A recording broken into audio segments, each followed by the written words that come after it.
demonstrating the amazing work that the Data Node team has been doing on Data Node migration. And so I've got a Graylog open instance here. Sure, data in here. Yep. So this is just a kind of a vanilla Graylog open that I've set up. I've got Linux syslog feeding into it. And you can see when I go over to my system overview, I'm using just a self-managed OpenSearch cluster that I've installed independently. And right now, I would have to patch and upgrade and configure independently to manage for Graylog. Now I can go into my data node information. Hey, what's data node? I can read more about data node. And if I want to now migrate from my self-managed version of OpenSearch to leverage data node, which will now help set the versioning patch level configuration of data node for me, I can read more about the migration and I can see the steps that I'm going to take. The first part of this migration is going to be setting up a certificate so that I can use essentially OpenSearch in a secure fashion. The team's made this just ridiculously easy. So you can essentially create a new, so CA stands for Certificate Authority. So I'm going to set up a new certificate authority called Graylog. If I have my own, of course, I can then go ahead and upload my own certificate authority. So great. I've created a certificate authority. I can now set up the renewal policy. Let's do that. It gives me a default of 30 days and it's going to run automatically. So essentially the certificates are going to renew every 30 days. So if somehow an attacker was able to figure out my certificate or some part of that encryption, it's only going to last for the remaining time period in that 30 days. And as a manager, this is just going to auto update behind the scenes. I don't have to do anything every 30 days. It's just going to do it for me. So sweet. I now have certificate renewal policy. I have a new certificate authority. I can now go on to the actual migration steps. Now there are two types of migration.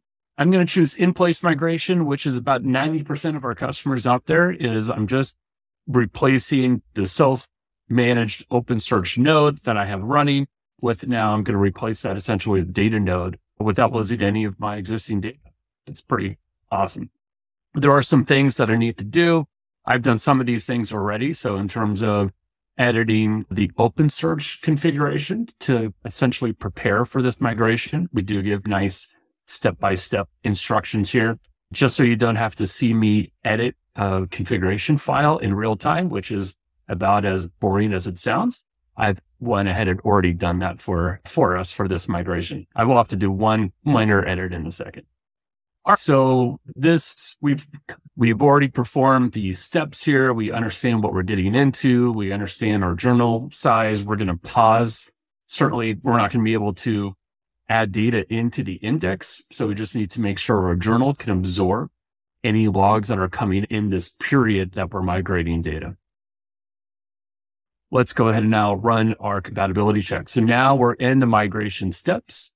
You'll see that it did a directory compatibility check. Can we actually perform the migration? It's done a check, tells me I can.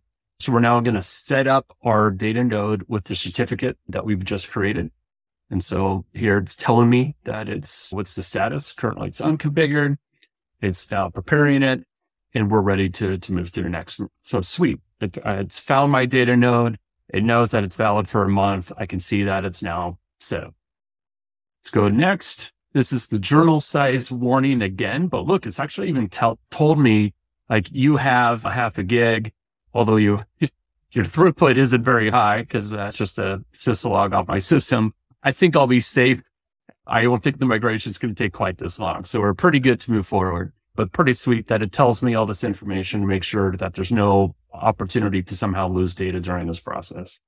Now I do need to stop OpenSearch before we move forward. So for that, move Zoom over here. Makes sense. We're not going to use OpenSearch anymore. So after this, OpenSearch is no longer going to be started or stopped because it's going to be managed through the Graylog service. So I've stopped OpenSearch before moving forward. Now, the last thing I have to do is I need to remove the essentially Graylog for looking for a independent OpenSearch.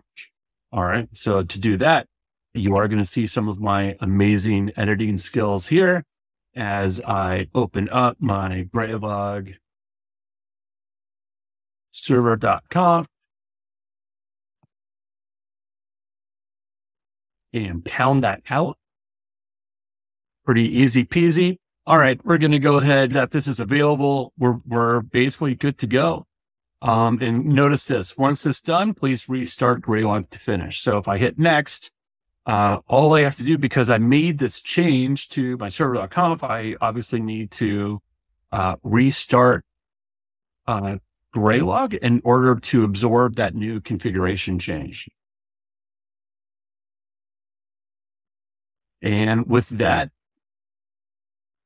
give that a second. You're going to see my web browser go down for half a second, maybe a little longer than half a second, while it restarts my Graylog service. Now I'm back up.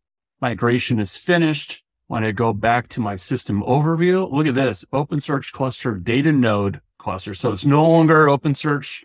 It's no longer my Graylog cluster that I set up. It's now the data node cluster that's working. Go back to search. Let's search across all time. And there's all my messages. Data node migration, easy peasy.